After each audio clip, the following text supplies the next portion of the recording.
I'd like to thank everyone for being here on this somber occasion in recognition of Gerald's passing. Gerald and I are only 11 and a half months apart in age, and my earliest memory of him was one in a picture that I saw of us in one of those powder blue steel strollers in Horton Plaza, and there's a little girl in another stroller sitting next to us, and I believe her name was Versa Joy.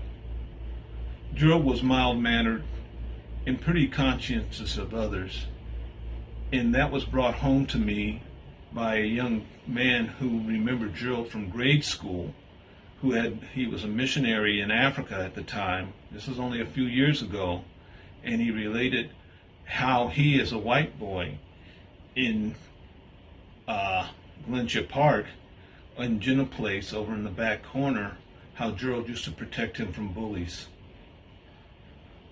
We grew up in Greater Trinity Baptist Church, and from the ages of 11 and 12, me and Gerald lived in a single parent household with our mother and our three other siblings, and on occasion one or two foster children that my mother would take into her care. My mother would have us in church and have us have role models with the male members of the church, and one that was significant to us was Brother James Rawls, and he helped guide us on our way through our formative years all the way till we pretty much were graduated from high school. And Brother Rawls was asked by my wife back about 11 years ago about how he would describe us, and he said, well, Michael was mischievous, he said I was observant, and he said Gerald was flamboyant. But that was interesting that those one-word descriptions pretty much held. There were other issues that Gerald and we did never really squabble except doing the dishes.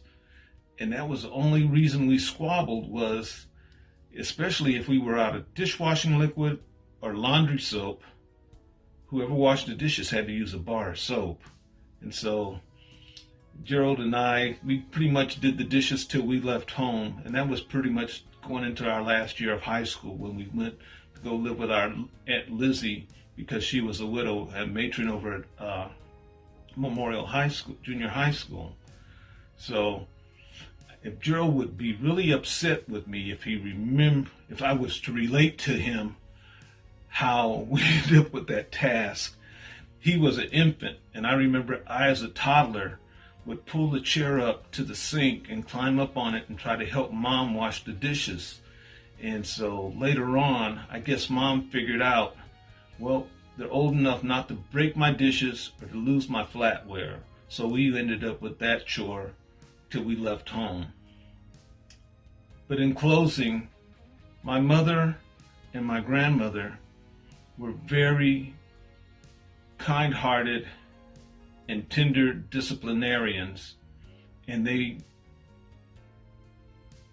was reflected in how they dealt with the children in their charge, whether it be in school, the church, or the community. And Gerald pretty much was the same way. I look at him in the pictures with his children and his nieces and nephews, and also remembering how he was in his own enterprise, his dojos, when he was in Modesto. No, Gerald was a kind individual. Thank you.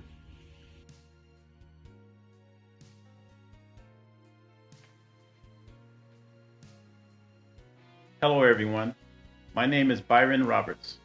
I met Gerald when I was 16 years old at Lincoln High School in San Diego. Gerald was a very special person in my life. While in high school, Gerald and I soon became friends and dedicated study partners.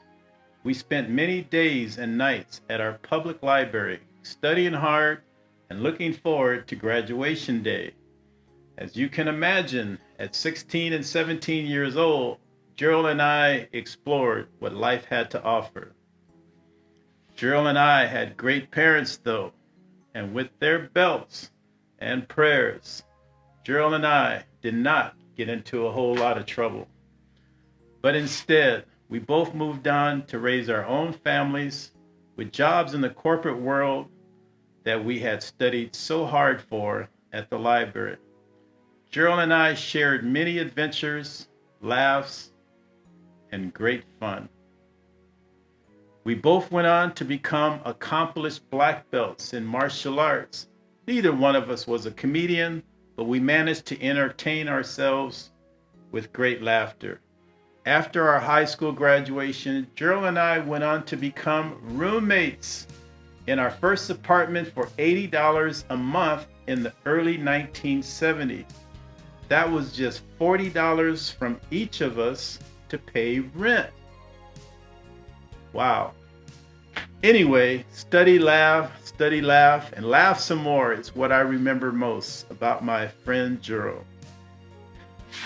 One particular time when I was driving, the fun and laughter between Gerald and I was so intense, I had to pull over because the laughter was making my driving a bit dangerous.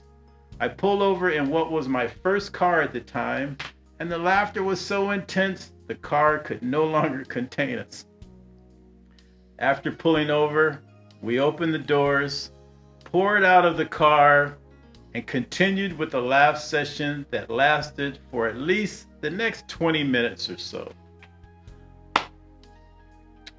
Gerald, I know you hear me, brother. I'm gonna miss you.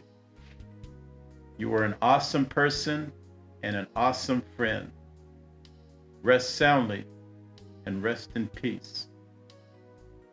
Gerald, I love you, man.